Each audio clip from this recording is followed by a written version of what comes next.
Hey everyone, it's Tom. It's FANzine Live. We are looking at new releases today. We are in the back end of cleaning up our wonderful, wonderful haul from Short Run, the Zine Festival, the Comics Festival up in Seattle, Washington that I went to back in November. Yes, I have that many zines from Short Run, and yes, it's taken me this long to get through them all, but that's because they're good and they're different and they're things that I have never seen before. Case in point, Coin Op. This is an incredible series. Now, I did not buy Coin Op number 10 at Short Run. I purchased, I want to say, Coin Op 3, 4, 5, 6, and 7.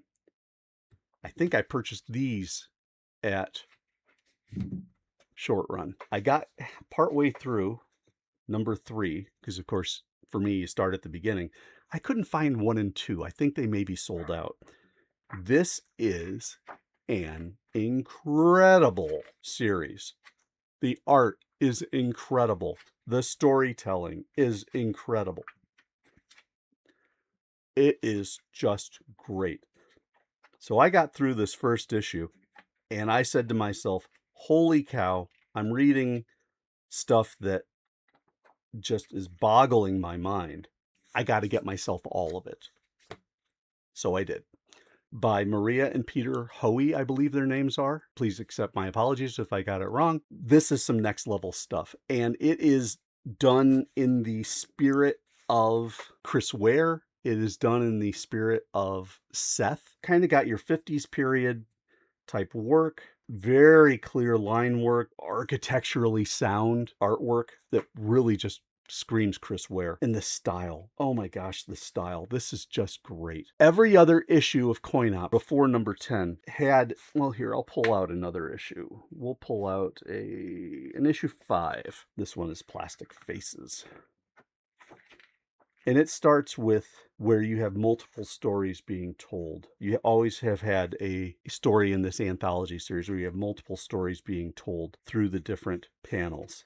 Then you get Salts and Peps, which is their cute cartoony characters that go on these weird fantasy adventures. They usually do something related to nostalgia. In this case, they went with film. So we're doing stuff about Orson Welles, and you've got things about movies, and you've got multiple layers of story going on. You've got stuff at the bottom, you've got stuff at the top. They do stuff with likenesses, really nice stuff with likenesses. I mean, that's great. Citizen Kane.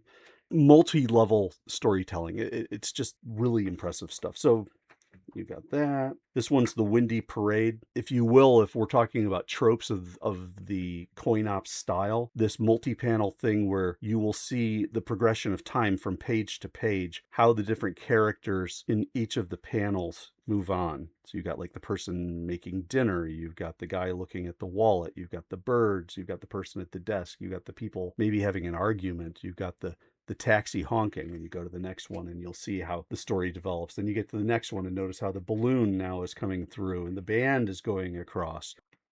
And I'm not going to read this to you because you really should be buying these for yourself, but that's one of their things. And then they get to the resolution of all the different characters. So over the course of this 6-page story, you've got a number of characters all in one larger scene, each with their own individual story happening. Again, when I said next level from a storytelling and writing point of view, this is next level. The Inner Office Memo, again, playing with the passage of time, moving into fantasy. Then, of course, some abstract artwork. So that's kind of, and look, they had a 2000 print run on that. So Coin Op usually looks like that, where you have very defined stories in an anthology mode. The Wet Cement story goes totally against that. However, it goes against that style, but it integrates the elements of that style. The style is, again, the art style is the same. It's the story of this guy G and this lady L, and it's their relationship that almost is but never quite happens. And then you start getting into this very surreal thing where at night, 2:45 a.m., the city's microwave towers begin transmissions, and this guy wakes up out of he's sleepwalking, hops into the van, his dreams start getting recorded. The style of storytelling here is that they tell top to bottom, left to right. And that works pretty much for the entire story that way. So you don't read entirely left to right and then top to bottom. You're going in this direction instead. But anyway, so this character, G, doesn't know that he's getting his dreams recorded, just always is feeling tired when he wakes up in the morning because, of course, he's been out running around all evening. And then you've got L that he has been trying to go out with on a date and can't get himself to do so. Notice the great glossy paper trying to get you a good look. So they meet up, and she mentions that she was up half the night and noticed that he was out sleepwalking. He had no idea, so he doesn't know what's going on. And then things get really weird. So you get into some of the surreal elements. He goes on again, and he's off doing his thing, getting his dreams recorded. So then L, the lady, this is her section, reflecting on G and thinking he's a bit colorless. She knows he's attracted to her, though he keeps it under wraps, but he's not like D. D is her boyfriend, but he's kind of a bad apple, a bank robber. And so she's still interested in him. And as she's in charge of the Department of Street Lamps, I guess, she really just cares about him.